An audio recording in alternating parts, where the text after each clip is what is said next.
진행을 하도록 하겠습니다. 일단 관세법은 12월 말에 개정이 됐어요. 그 다음에 시행령 같은 경우에는 10월하고 또 12월 말에도 한 번 또 개정이 됐어요. 제가 그래서 안 하고 있었던 거예요. 10월달 개정을. 시행규칙도 마찬가지예요. 그래서 10월에 한 번, 12월에 한 번 이렇게 시행령 시행규칙 개정이 됐고요.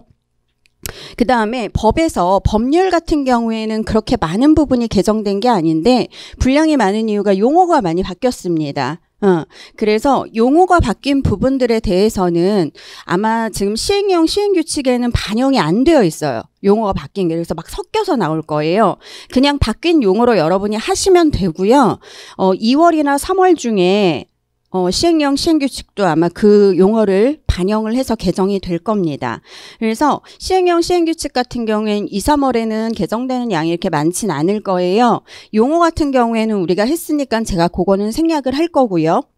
내용이 바뀌거나 혹은 신설된 규정이 있다면 그거는 제가 뭐 따로 올려놓든지 아니면은 분량이 이렇게 많지 않기 때문에 혼자 뭐 이렇게 촬영을 해서 올려놓든지 할 테니까 그거는 일단 기다려 봅시다. 그래요. 자, 일단 개정된 용어들을 제가 1페이지에다가 쫙 해놨어요. 요 용어들 말고도요, 법에 보면 맞춤법이 좀 틀린 게 있어. 그런 맞춤법도 개정이 되는, 그건 제가 반영 안 했어요.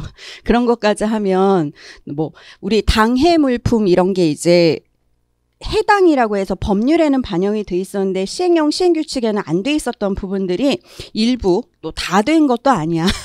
일부가 또 바뀌었고 뭐 몇 월 했던 게 몇 개월 이런 식으로 좀 바뀐 게 있고 그래서 그런 거는 제가 안 해놨어요. 너무 양이 많아가지고 또 그런 거 보면 짜증나요. 맞춤법 한 칸 띄기 뭐 이런 거는 좀 너무하죠. 그러니까 그거는 좀 참고를 하시고요. 일단은 용어 바뀐 건 어렵지 않아요. 1차 하시는 분들은 그냥 용어 바뀐 거 익숙해지시면 되고요. 2차 하시는 분들은 이걸 쓰셔야 됩니다. 쓰셔야 되기 때문에 지금부터 빨리빨리 요 바뀐 용어로 익숙해지셔야 돼요. 그래서 지금 일단 외국무역 선기, 국제무역 선기로 바뀌었고 내항선, 내항기가 어렵나 봐요. 용어가. 그래서 이제 국내 운항선, 국내 운항기 너무 쉽게 바뀌었죠. 글자 수가 많아졌어요. 자, 짜증이 나지. 선용품 선박용품으로, 기용품은 항공기용품으로, 그다음에 차량용품은 그대로예요. 그걸 뭐 어떻게 더 쉽게 바꾸겠어. 그치? 그 다음에 이제 납세고지라는 단어가 이제 납부고지로 바뀌면서 납세고지서도 납부고지서로 같이 바뀌었습니다. 그래서 납세고지사항도 납부고지사항으로 바뀌었고요. 요거 하나 봐둘게요. 적하 목록. 요게 적재 화물 목록으로 바뀌었어요. 적재 화물 목록.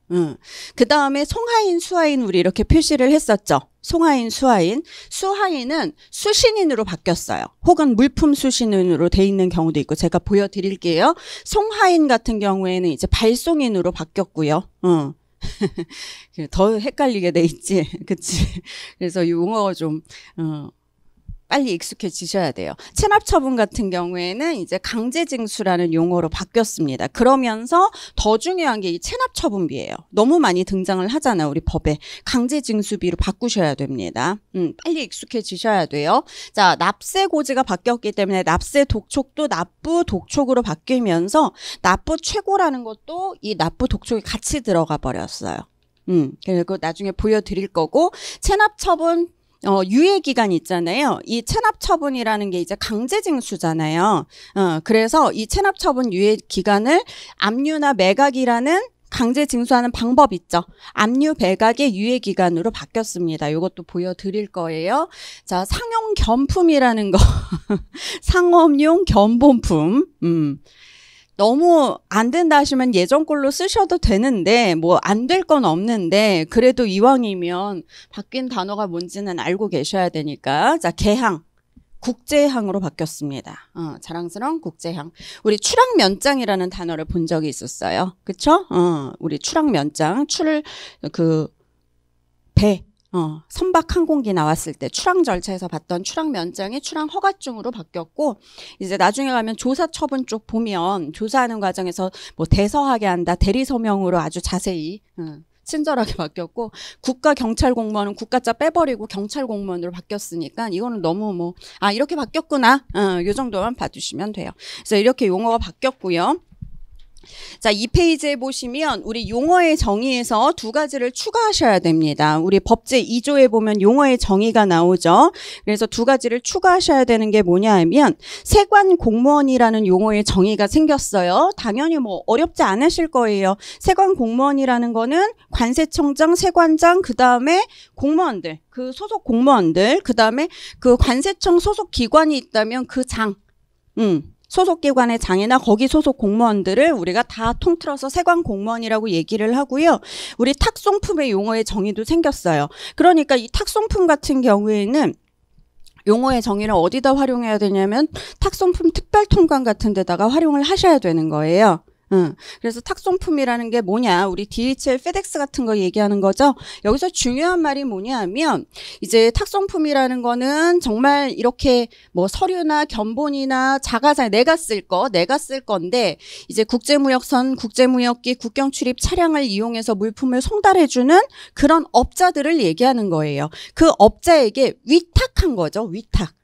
얘네들이 그 업자들이 지가 쓰려고 가져오는 게 아니라 지가 팔려고 가져오는 게 아니라 누군가 위탁을 받은 거죠. 그렇기 때문에 탁송품이에요. 그 탁자가 위탁할 때 탁이에요.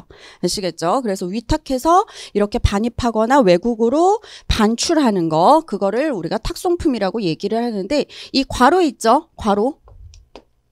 휴대해서 반출하는 업자들이 있어요. 휴대품으로 반출입을 해주는 업자들. 그 사람은 제외합니다. 아시겠죠? 이 사람들은 탁송품 운송업자라고 할 수가 없어요. 아시겠지? 그래서 이 휴대해서 반출입하는 것을 그거를 직업으로 하는 사람은 제외해요. 요거는 탁송품이 아니에요. 휴대품이지. 아시겠죠? 자, 그래서 요 탁송품의 용어의 정의도 생겼으니까 보시고요. 자, 그 다음에 이 페이지 계속 보시면 이 체납처분이 강제징수로 바뀌고 체납처분비가 강제징수비로 바뀌면서 우리 관세징수의 우선 징수 있었죠? 관세 우선 징수. 그 규정에서 괄호 2번에 해당하는 이제 그 일반 물품을 팔았을 때 관세를 납부하여야 하는 물품이 아닌 그냥 일반 재산을 팔았을 때 체납처분 대상이라는 말이 강제징수 대상이다. 이렇게 바뀐 거예요. 그리고 우리 관세법 우선 적용해서 같이 많이 다니는 게 뭐예요? 가산세 체납처분비가 같이 많이 다녔죠. 그 체납처분비를 다 강제징수비로 바꾸셔야 돼요. 3페이지도 마찬가지입니다. 3페이지도 가산세 강제징수비, 이게 이제 익숙해지셔야 돼요. 관세, 가산세, 강제징수비. 조금 익숙해지실 때까지 시간이 좀 걸릴 거예요. 아직 저도 입에 잘 안 붙어요. 그러니까 이렇게 조금씩 바꿔 놓읍시다. 자, 그 다음에 3페이지에 있는 게 뭐냐 하면 우리 장애가 생기면 장애가 복구된 날의 다음 날까지를 기한으로 하겠다라는 규정에서 그 장애가 생긴 데가 어디냐면 국가관세 종합정보망하고 전산처리 설비였어요. 거기에 연계정보통신망을 추가하시면 됩니다. 연계정보통신망. 그래서 제가 거기다가 밑줄을 그어놨죠. 개정 전과 개정 후도 이렇게 바뀐 부분을 비교를 해놓은 거예요. 그래서 연계정보통신망 하나만 추가를 해놓으시면 돼요. 됐죠? 그 다음에 납부기한 이거는 납세고지 바뀌면서 납부고지로 고치시면 되는 거고, 그래서 납세고지서의 송달 부분도 납부고지서의 송달로 바꾸시면 됩니다. 이건 별거 아니에요. 제가 이걸 일일이 다 해놓은 이유가 여러분들이 일일이 다 찾으실까봐 꼭 그러신 분 계세요. 꼭 일일이 다 찾아서 고쳐야 속이 후련하신 분이 계세요. 그래서 제가 후련하시라고 제가 다 일일이 최대한 많이 해놨어요. 나중에 그 운송수단 쪽 가면 그거는 아예 그 부분을 통째로 드러내서 용어를 바꿔야 돼서 그 부분은 제가 바뀐 것만 해놨고 웬만한 건 다 해놨어요. 그래. 자, 또 찾아봐요. 여기 혹시 없는 거 있나? 한번 찾아봐요. 자, 웬만한 건 다 해놨고요.